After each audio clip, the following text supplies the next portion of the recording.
So congratulations on your new book, Power Phrases, and love the guest post you sent about what do I say if my coworker is lazy? And I like that. I like that. Very practical, very specific.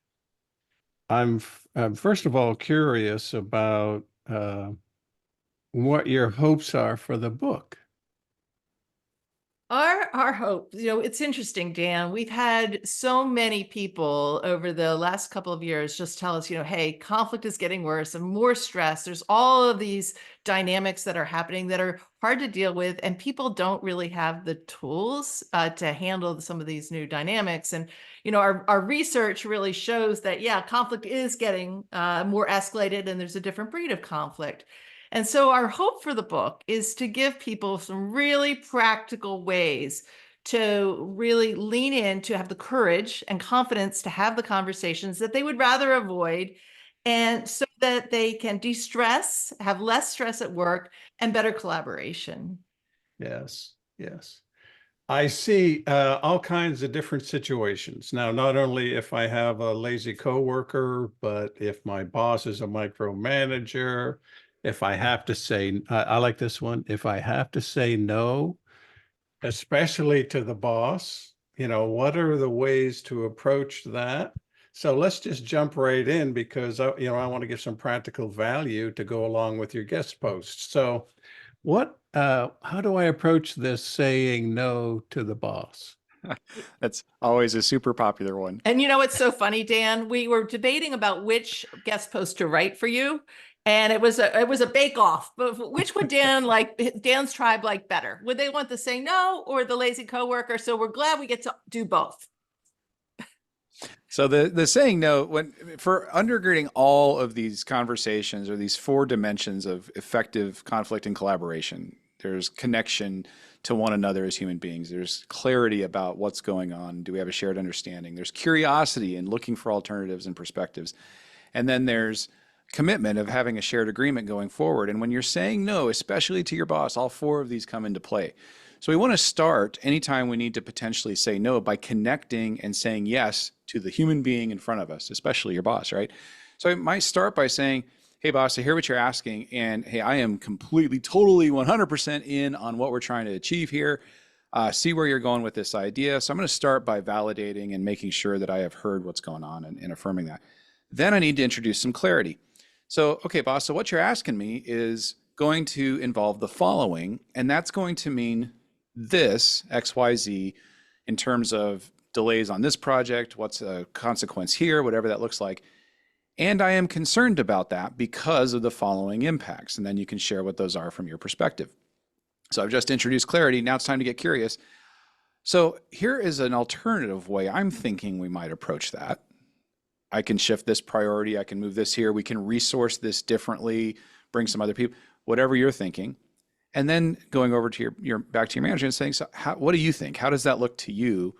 And then from there, once we arrive at a shared agreement, now we've got to make a commitment. What are the next specific things we're going to do? And when are we going to meet to make sure that we have followed up on that and review what happened? Okay. All right. Thank you for that, David. Karen, I'm interested in what if you feel like you're ignored in the office? Yeah.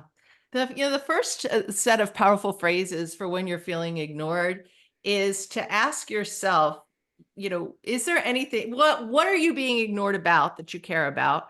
And what do you think, is there anything about your own behavior that might be causing you to be ignored? And Dan, I'll give you an example that just happened to me last week. I was coaching an executive, and he was diverse, so he's Mexican. And he says, I think I'm being ignored in our social functions, and I'm a little worried because I think it might have something to do, right, with my my diversity from the rest of the group. So then I went in that night, there was a dinner, and I walk in and he is sitting at the bar back to everybody else, not engaging, right? And so, the conversation is, so I pulled him into the conversation, and immediately he was not being ignored, Right. So the first question is, are you sending vibes that are causing people to ignore you? And I know that diversity, it's very, very complicated, but starting with yourself and say, is there anything about my behavior that could be going on here? And then we would encourage you to have the conversation. Hey, it seems like in these circumstances, and as specific as you could be, I have noticed that when I speak up, people are talking over me. Or I have noticed that when I present an idea, people don't seem to be taking that idea seriously. For example, and then you notice the actual behaviors, not the sentiment, because I feel like I'm ignored. It's hard for people to wrap their head around. But I noticed that 3 times in this meeting, when I tried to interject, no one was acknowledging me. And so to be as specific as you can about what you've noticed, and then ask for what you need. What I really need here is this. What would be very helpful for me is this. And this can be if you're also feeling like you are being ignored for your talents. There is a real strength that I think I'm bringing to the table, and I'm curious how we might be able to use that more effectively on our team. Wonderful. Wonderful. It's a tough one. Actually, each of the chapter headings that you have in the book are all very useful. I know that you've been practitioners and now, helping people by coaching and speaking and training. So you got your fingers in the pot, so to speak, and you understand this whole thing. I'd like to ask each of you just to share maybe one of your favorites in the books, as far as you have a situation, and what's one of your favorite, what's your favorite situation to deal with? And that sounds terrible, doesn't it? What's your favorite conflict? So, but I think you know what I'm saying. And then, how do you respond? Yeah. David, I'll let you go first if you want. Sure. I do have a favorite conflict, and I think it's one of the most common conflicts that we encounter at work, and that is unclear expectations, competing priorities. Sometimes I think, Dan, 90% of the conflicts we have at work come down to we're just not on the same page. Managers aren't on the same page with their manager or their team. Teammates aren't on the same page with their team or their peers. And to have those conversations, and so I'm going to give you one phrase that's one of our GOATs, greatest of all time, powerful phrases to help with that clarity. And that is to ask one another, what would a successful outcome do for you? And the purpose behind that question is to find out what interest the person's trying to meet. What is it they actually need? Is the goal of this project for that person to look good to their manager or to set them up for a promotion? Or is it to achieve an outcome with their client or with their customer or something they need with their team? There's always something behind. So the more we know what those motivations are and bring our own to the table too, transparently, now we're in a position to start creating some solutions that can work for everybody. So if we can establish that kind of clarity, everything else gets easier. Wonderful. Wonderful. Thanks for that, David. Karin, what about you? I would say it's when to quit a conflict. And these are actually powerful phrases to have with yourself. And it was interesting. I just had a woman call me and say, I was really unsure about a decision that I made to quit my job. And I read your chapter, and now I know I made the right choice. And so she was more at peace. And so it's just a series of questions you ask yourself. And, questions like, is there a pattern? So if you have conflicts that rhyme over time, like you keep finding yourself in the same conflict, no matter where you go, then maybe there's something to do with you and how you're showing up in circumstances. But if you are finding that you are full of anxiety, it's impacting your mental health, you're having to make decisions that are against your values, if you're emotionally distressed, you're crying into the paws of your labradoodle every night, it may be time to quit the conflict.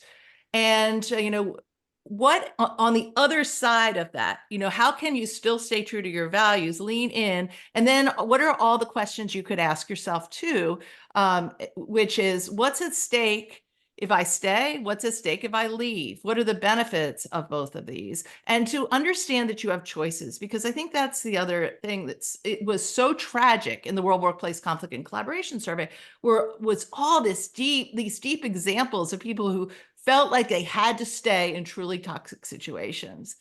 And on the other side of that, can be real peace and joy too. So, most of the time, have you tried to have the conversation?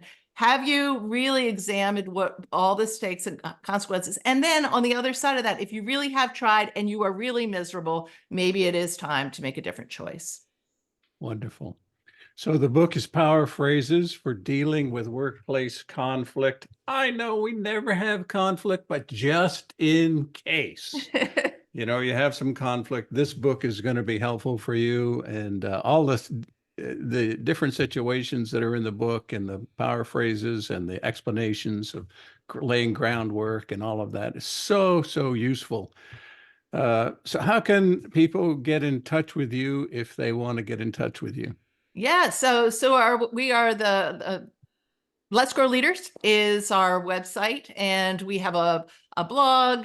And Jan, you and I've been reading each other's blog for a very long time, right? So we have a blog. David has a podcast. I have an Asking for a Friend show. All of that you can find if you go to letsgrowleaders.com, and Powerful Phrases for Dealing with Workplace Conflict. If you go to the book site there are so many free resources that you can use if you want to read the book together. There's role plays, all kinds of exercises you can use if you're a trainer as well. Wonderful. Well, I want to thank you both for your time today and for the book. I wish you continued success in making organizations or helping to make organizations better and helping to make leaders better as well. My passion is to make the lives of followers better, and so many lousy leaders ruin the lives of people in their organization. So when we can elevate leaders and help them really thrive and reach their potential, we do a lot of good in the world. So thanks for your work and thanks for your time today. Thanks, Dan. We so appreciate all the work and the good work you're doing in the world. And I love that. How do we make followers' lives better? That's a good way to put it. Appreciate you, Dan. All right. Thank you.